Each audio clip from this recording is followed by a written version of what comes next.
Mas mudando agora radicalmente de assunto, a gente está recebendo aqui agora um convidado muito especial, que é um dos autores do livro que trata da relação entre as cidades de Chapecó e Medellín, na Colômbia, né? Depois daquele acidente aéreo com o time da Chapecoense, com autoridades, jornalistas também, que aconteceu em 28 de novembro de 2016. Está aqui com a gente então para a gente falar sobre esse assunto e também sobre o lançamento do livro amanhã em Florianópolis, o jornalista Paulo Ehler. Tudo bem, Paulo? Como é que você está? Obrigado pela tua participação aqui. Boa noite.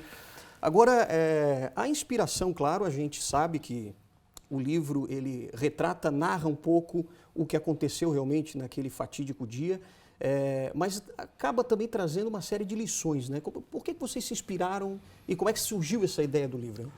Bom, boa noite a todos. Inicialmente eu queria registrar aqui a minha satisfação em retornar à Record, casa por qual eu trabalhei durante 20 anos, né? 8 anos em Chapecó, 12 anos aqui em Florianópolis. Então é sempre uma satisfação revisitar esse ambiente, aonde nós tivemos aqui grandes conquistas, aonde eu tive e desenvolvi grande carinho, né, por todos os profissionais que aqui trabalharam. Verdade. Várias pessoas, aliás, foram treinadas por você também, né?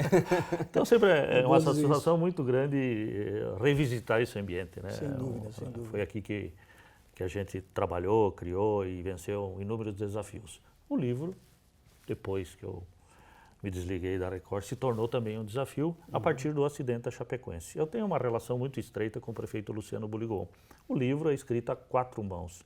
A partir do acidente, em decorrência dessa relação, o Buligon sempre narrava os fatos que ocorreram naquela semana do acidente principalmente. E sinais que antecederam o acidente e as consequências pós-tragédia. Em determinado momento, nós entendemos que era necessário preservar essa história, porque senão ia ficar apenas na conversa, apenas no diálogo. Em determinado momento, a gente reuniu todos esses relatos, fizemos um grande rascunho e decidimos construir esse livro. Não apenas pela tragédia, mas pela lição e pelas lições que a tragédia trouxe. Entre elas, essa grande relevância, competência, solidariedade do povo colombiano, né? Agora, você esteve lá também na Colômbia, lá em Medellín, depois de algum tempo, né? Quanto tempo depois, mais ou menos, da tragédia que você foi lá? Eu fui em 2019. Já com a ideia do livro concebida? Já com o livro praticamente pronto, eu fui lá justamente para conferir detalhes, o local do acidente, os hospitais que foram usados para socorrer as vítimas e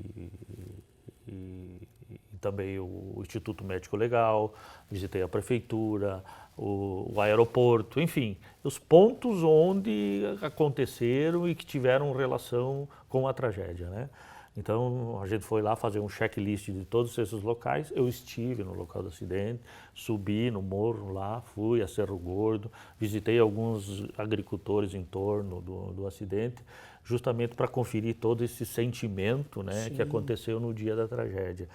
E é sempre uma grande satisfação porque a Colômbia tem uma imagem muito ruim, né?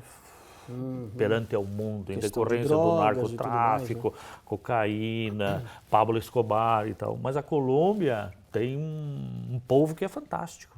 Então, tem que deixar bem claro que a Colômbia sempre foi, em decorrência disso, um país que se superou a partir da Constituição de 1990, quando eles criaram um mecanismo de combate à violência. E a partir da morte do Pablo Escobar em 1994, a Colômbia, especialmente Medellín, começou a construir políticas públicas de atendimento à população mais carente, de combate à violência, né? É uma população muito sofrida. E eu acho que em decorrência disso, Alexandre, é uma população extremamente amorosa, carinhosa, receptiva. Eu sou hoje um apaixonado pela Colômbia e por Medellín, né? Olha, interessante, quer ver? Eu vou até mostrar esse aqui livro é seu, inclusive já tem uma dedicatória. Opa, muitíssimo obrigado, Paulo, muitíssimo obrigado. Aliás, o livro aqui, ó, vou mostrar aqui a capa para vocês, ó, pode ser nessa câmera aqui mesmo? Isso, pode aproximar aqui um pouquinho? Vamos aproximar aqui um pouquinho na capa do livro, que é justamente do Luciano Buligon, que é o prefeito da cidade de Chapecó, que acompanhou tudo muito de perto, né, Paulo? Exatamente. O livro ele é narrado na primeira pessoa e o personagem é o Luciano Buligón, né? É ele que acorda na madrugada, é ele que toma as primeiras providências, é ele que forma praticamente uma missão humanitária, é ele que liga para o presidente da República. Quando ele chega na Colômbia, ele é recebido pelo embaixador Júlio Bitelli, aliás, que faz o prefácio desse livro. Então ele narra tudo isso na primeira pessoa com detalhes. A gente foi muito minucioso nisso, a hora que ele chegou, a hora que ele foi visitar os feridos nos hospitais, a hora que ele chegou no hotel, quantas horas ele dormiu durante esse período, né?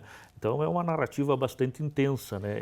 Eu sempre comento com as pessoas que por vocação e por ser um jornalista voltado à televisão, toda e qualquer frase que eu escrevia em relação ao livro, eu tinha na minha cabeça a imagem que esse fato produziu, né? Então ele foi escrito com esse conteúdo, com essa dinâmica e com essa personagem, tendo o Buligón na primeira pessoa. É interessante aqui, Paulo, também, que é um detalhe que talvez algumas pessoas não saibam, mas ele diz até já nesse primeiro parágrafo aqui, na parte de trás do livro, né? Eu estava na lista dos passageiros desse voo, do qual todos sabem o destino trágico que teve. O maior desafio para mim, diante desse fato, foi reconhecer os limites da própria vida. Quer dizer, ele deixou na última hora de entrar nesse voo, né? E você conta também com detalhes disso. Sim, na verdade, assim, o livro começa com a notícia do acidente, mas depois ele retorna uma semana antes do acidente, aonde os primeiros sinais de que a coisa estava complicada, que a Lamia não conseguia autorização para aterrissar no Brasil, né? A esposa do Buligón sofreu um assalto muito difícil, né? Quando ele saiu de casa, a esposa pediu para ele não viajar. Então ele foi recebendo alguns sinais complicadores que quando chegou lá na frente, na hora de embarcar, por uma série de fatores e também por um compromisso como prefeito num seminário que tinha logo mais à tarde, que ele tinha agendado antes da marcação do jogo, ele acabou desistindo da viagem, né? Então o livro narra bem detalhadamente todos esses aspectos e coloca esses sinais que foram induzindo o prefeito a não viajar. Agora, o interessante também desse livro, Paulo, que eu gostaria que você falasse um pouquinho, é de que agora, claro, o título, né, Chapecó e Medellín, unidas para sempre, e é interessante porque não havia nenhuma ligação antes desse acidente entre essas duas cidades, né, da Colômbia e aqui do Brasil, de Santa Catarina. A única coisa que tinha era, na verdade, a final da Sul-Americana de 2016, né? Até então. Então a Chapecoense, a única relação que tinha era que a Chapecoense ia disputar a final do Campeonato Sul-Americano com o Atlético Nacional de Medellín. Mas só. Nós, brasileiros e chapecoenses e catarinenses, conhecíamos Medellín pelas séries, pelos filmes, né? Sim. Ou por uma provável visita, né? Então esse era o sentimento que nós tínhamos de Medellín. Agora, a partir do acidente, a partir daquela homenagem que Medellín prestou no Atanásio Girardot, que reuniu 50 mil pessoas no estádio, mais 40 mil fora, mobilizou a cidade inteira, flores, camisa branca, mobilização pelo Twitter, muita homenagem, cantoria, abraço, tristeza, você entendeu? Claro que aquilo ali chamou a atenção do mundo inteiro e também de Chapecó, né?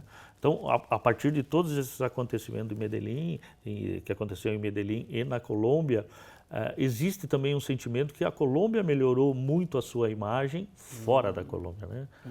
Então, a gente que tinha uma visão muito complicada da Colômbia, entendeu que a Colômbia não é só narcotraficante, não é só bandido, não é só tiro, não.